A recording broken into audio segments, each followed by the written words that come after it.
At the end of the day, I just want to win.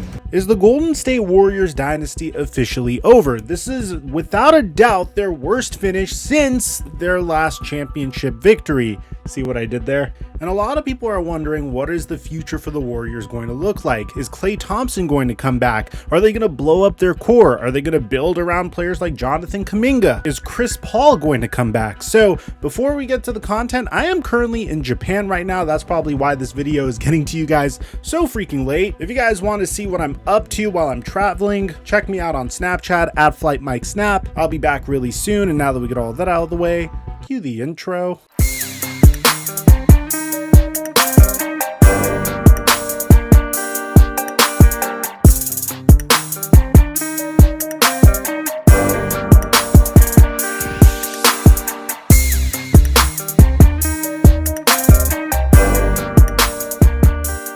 Over the past few days, we've been dominating on PrizePicks. We've been hitting an NBA, MLB, and we're on a hot streak, making a ton of money while having a lot of fun while doing it. I post my picks for free on Instagram, so you can literally just go copy my picks and just enjoy the game. And right now, PrizePicks will double your deposit match when you use my promo code FlightMike when you sign up. Or you can just click on the link in the description down below and sign up for PrizePicks. And thank you, PrizePicks, for the sponsor. Mic check 1 2 1 2. What's going on, everybody? It's been a very, very strange year for the Golden State Warriors. I mean, it's been a strange 2 years for the Golden State Warriors. It seems like the moment they won a championship, and Jordan Poole jinxed it by saying this. Hey, you about to get a bag. You about to get a bag. No. You about to get a bag. We about to get a bag. We about to get a bag. We all want it. All of the core pieces of the Golden State Warriors that made this team the Golden State Warriors started to crumble apart. I mean, let's start with Draymond Green, for instance. This man is no stranger to being a menace to society. He is no stranger to, I don't know, hitting LeBron James in the balls during the 2016 NBA playoffs, or doing the same thing to Steven Adams just the playoff series prior, or doing the same thing to Domantas Sabonis during the playoffs last year. This man is a bona fide menace to society.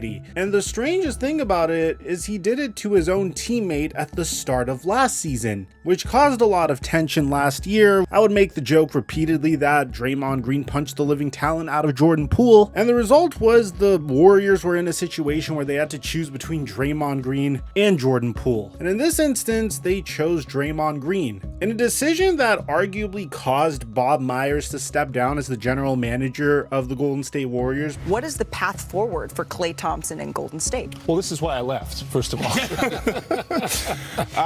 Look, a lot of times people will say it's just business, but this is not a just business situation. This guy, there's going to be a statue of this player outside of Chase Center. He was instrumental in bringing 4 championships. He's beloved inside the organization, the fan base. So it's not so simple as it's money and years. This is why it was hard for me. Like, you get relationships with these people, especially if you've succeeded with them. And that core has been together for 12 years. It just doesn't happen. And so this is a delicate negotiation. From what I know and see, he wants to stay. They want him to stay. Doesn't mean it'll happen.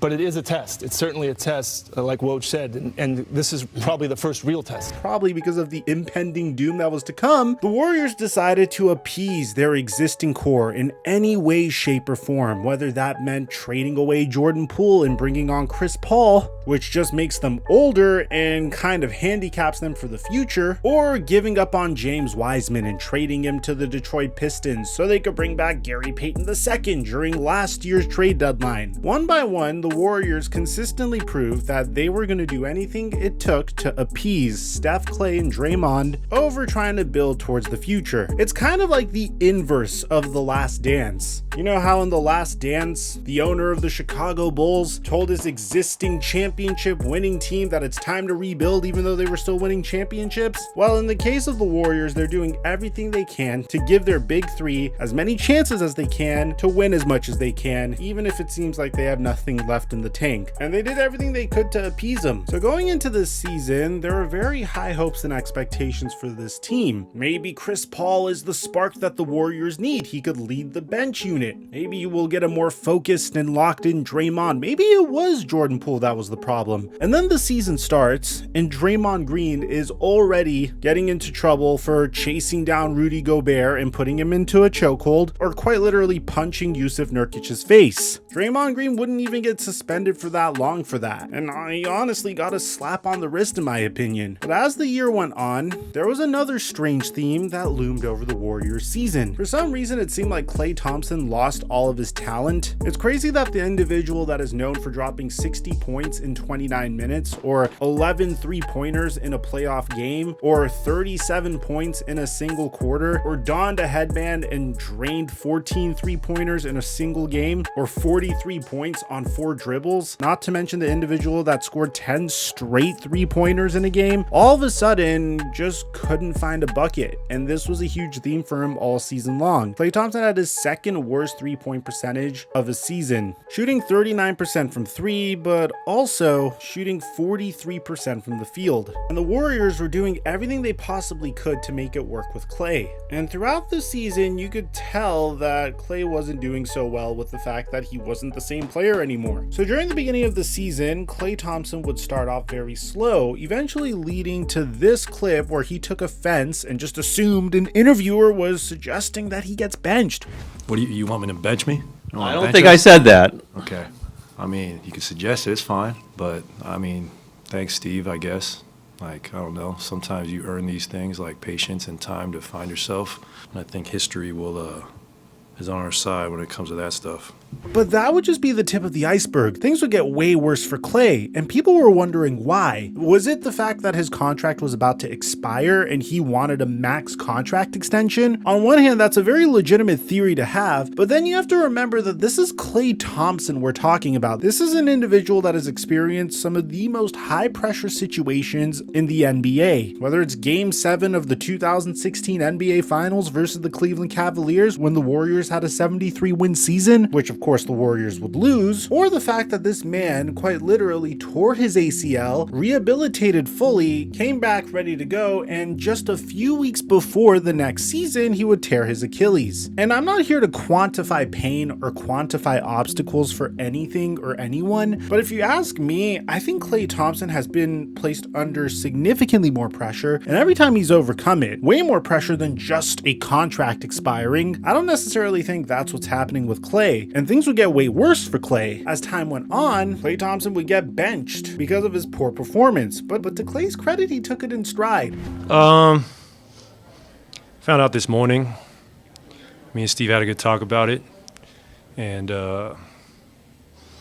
you could do two things. You can pout, or you can go out there and respond, and you just got to let the ego go when you think of coming off the bench. And so, I mean, I thought about Manu Ginobili. That guy has 4 rings. And Klay Thompson would still have a few good games here and there, but he was streaky at best. And nothing exemplified Klay Thompson's streakiness like the final game of the Golden State Warriors season. Now, going into this game, I just want to make it abundantly clear that I don't think the Warriors had that bad of a season, given everything that they've gone through, which is why I mentioned everything they went through in the beginning of this video. This team still finished 10 games over 500. It's not the fact that the Warriors suck, it's the fact that the Western Conference is obscenely competitive. For reference, if you look at the 10th seed in the Eastern Conference, the Atlanta Hawks, they're 36 and 46. They're 10 games below 500, and they're in the same position as the Warriors are in. The Warriors are 10 games above 500, 46 and 36, and they have to win 2 consecutive games in order to have the right to play against the OKC Thunder. It's really an unfortunate situation, and if you just look at the standings, we all know for the last week of the NBA season, it really could have gone a plethora of different ways. And to the Warriors' credit, they finished the season with an 8-2 record out of their last 10 games, which is the best in the entire Western Conference. It's just the West is significantly deeper this year. But the thing that was embarrassing about this is the Warriors would go in and face off against a familiar foe, the Sacramento Kings, and get absolutely obliterated. I mean, they would lose by 24 points to the Kings, and the most embarrassing part is that Klay Thompson had 0 points and went 0 of 10 from the field after playing 32 minutes in this game, truly choking in the most important part of the season, which is leading to a lot of fans to, one, clown on Klay Thompson, two, tell the Warriors that they made a horrific mistake by trading Jordan Poole for Chris Paul, and three, suggest that the Warriors dynasty is over, which is probably what the title of this video is. And I would say that there is a way to extend the dynasty, it just depends on how realistic the Warriors want to be. The moment that the season ended, Steph Curry said this about the team.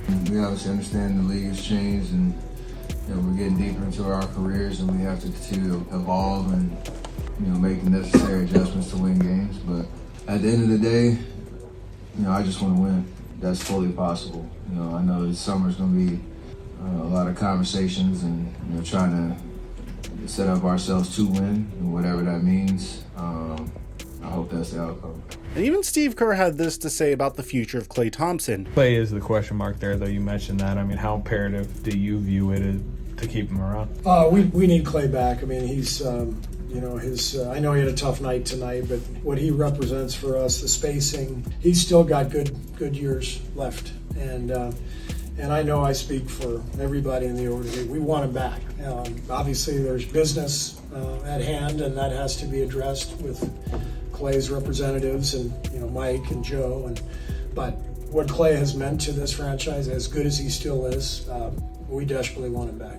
Now, what's my personal take on the matter? Well, it really depends on what Klay Thompson wants from this stage of his career. A part of me thinks that maybe Klay Thompson was psyched out at the uncertainty of his future, which would make some sense, although wouldn't really make a lot of sense to me because, again, I think this man has been in way more difficult situations than this. But really, it depends on what Klay Thompson wants at this stage of his career. Klay is 34 years old. The Warriors' big three is currently in their mid-30s. The fact that they're playing at this level in of itself is nothing short of amazing. So if Klay Thompson wants a max level contract or to get overpaid for his services, which a team like the Orlando Magic might be willing to do, then there's no way that the Golden State Warriors could compete with an offer like that. You're not going to make it back to the NBA Finals by paying Klay Thompson a maximum contract. That just doesn't make sense. However, if you're able to bring back Chris Paul on something like a veteran minimum contract, which is something that I feel like he'd be more than willing to take, considering that this man was getting paid an obscene amount of money